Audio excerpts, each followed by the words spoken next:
Have you ever wondered what it's like to be completely and intimately inside another human being? Just be careful, because it looks warm and sticky. Anyways, here is 5 anime like Gleipnir. And are you able to guess what waifu this is? 961歳になるわ。 Number 1. The Severin Crime Edge.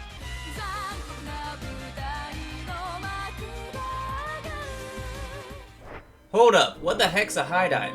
Well, HIDIVE is one of the newest anime streaming platforms, and they are the official sponsor of this video. HIDIVE's library contains 300,000 hours worth of anime, which is over 1 billion seconds, in case you were wondering. HIDIVE has subs, dubs, and oh wait, hold up, I can't show that here. Of course, they offer a 30-day free trial, so click the link below in the comment section to give HIDIVE a try. I mean, why wouldn't you? It's free. The Severin Crime Edge follows a boy named Kiri Himura who more or less has a haircutting fetish. Because anime. After hearing a rumor, Kiri goes to investigate a strange house, which is where he meets Iwai, a girl with exceptionally long and beautiful hair. It turns out Iwai is also known as the Hair Queen, and it's said that those cursed with a special weapon known as a killing good will have any one wish granted if they kill her. Of course, our protagonist Kiri just so happens to be cursed with a killing good, but instead of killing Iwai, he decides to protect her. So yeah, this anime is about a kid with a haircutting fetish who uses a special pair of scissors to defend a girl with magical hair. It really doesn't get much more anime than this.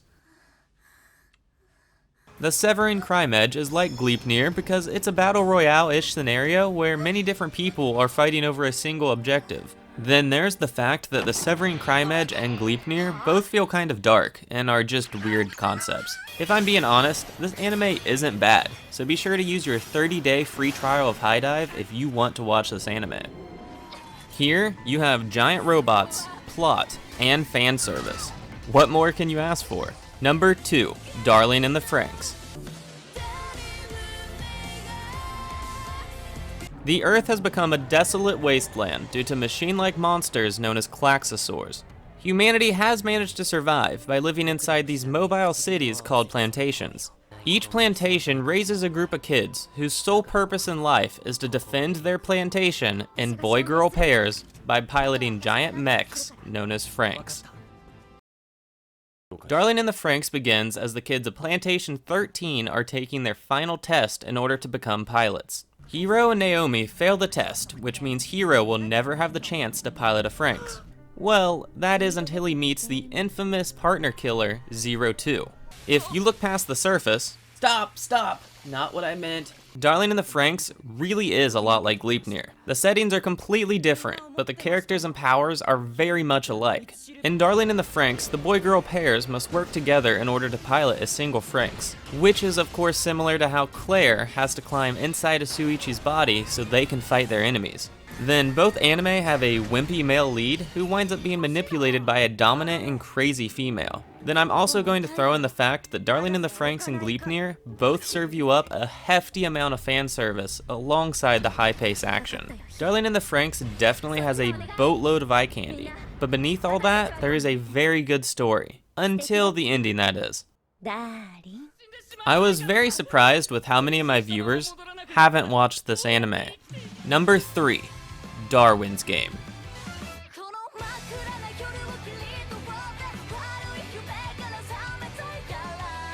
Kaname receives an invitation to a phone app titled Darwin's Game. Thinking nothing of it, he opens the app, has a weird hallucination, then passes out. Later on that day, on his commute home, he decides to open the app once again, just as his very first battle of Darwin's Game begins. He looks up from his phone to see his in-game opponent coming toward him with an all-too-real knife. It wasn't easy, but with a dodge, duck, dip, dive, and dodge, Kaname does manage to survive his first battle. Shortly after that, Kaname receives a message from another D-Game player who is offering to help him out. Let's just say the negotiations don't go as planned, and Kaname finds himself once again running for his life. Later on in the story, Kaname does pick up some allies and sets his sights on shutting down D-Game once and for all. Darwin's Game is similar to Gleipnir in their settings. In both anime, our protagonists are given a special power which they use to uncover the truth behind the completely messed up situations they find themselves in. Then, just like Claire, the main female in Darwin's Game is mildly psychotic and is seeking revenge for her dead parents. I'm not really sure why this anime got a bad reputation. I mean, I liked it enough that I made 2 videos on it. And by the way, I post 1 video a week, so if you want to watch more videos like this one, then be sure to subscribe and click the bell. This entry might be a bit of a stretch, but it was my first reaction upon seeing Gleipnir. Number 4, Danganronpa.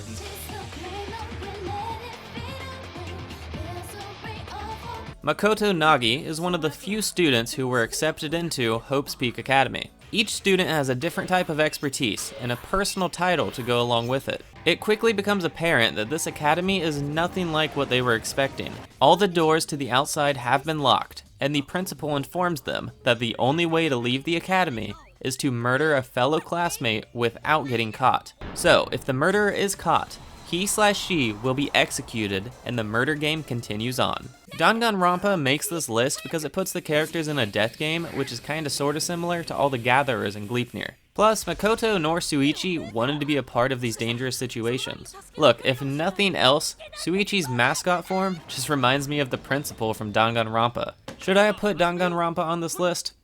I don't know, hard to say. But this is a very fun anime that you need to watch. Time for everyone's favorite pink-headed stalker. Number 5, Future Diary. Future Diary is a standard battle royale setting where the last person standing becomes a god. Each participant wields a cell phone which has a special ability that is a reflection of their own personality. Our main character is Yuki, a wimpy 14-year-old whose cell phone has the ability to predict everything that will happen around him, but honestly, nobody cares about Yuki. The main female is named Yuno. She is Yuki's stalker, and she is completely and utterly insane. And as I've said before, you will love her. Now, Yuno's cell phone only tells her things about Yuki, and she takes it upon herself to guard him with her life. Future Diary has quite a few things in common with Gleipnir due to its characters. Yuki is weak and has to constantly rely on the completely insane Yuno to save him, which is just like how Shuichi is weak and has to rely on the psychotic Claire to fight for him. Plus, Future Diary has a lot of killing and even has some fan service depending on which version of the anime you watch. Is this anime perfect? No, but it's hella entertaining, and I guarantee you can't guess the twist which happens near the end. So, were you able to guess what waifu this is? 961歳になるわ。 It's Rory Mercury from Gate. Be sure to click the like button before leaving to get your 30-day free trial of HIDIVE. I forgot last week, but let's do it now. Anything wanted me to shout out my mom for some reason, so thanks Mom, you rock. Kartik Rayo asked me for a shout out, but I don't think I'm gonna give it to him. Then we got Lazar Luparov shouting out Ludi Matki shouting out Kanaji, Simbe Nash Musk, Macy Miyuzi, Simbe Nash Musk, and I don't even know what that is, all shouting out Simbe Nash Musk.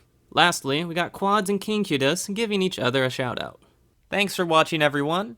I hope to see you next time.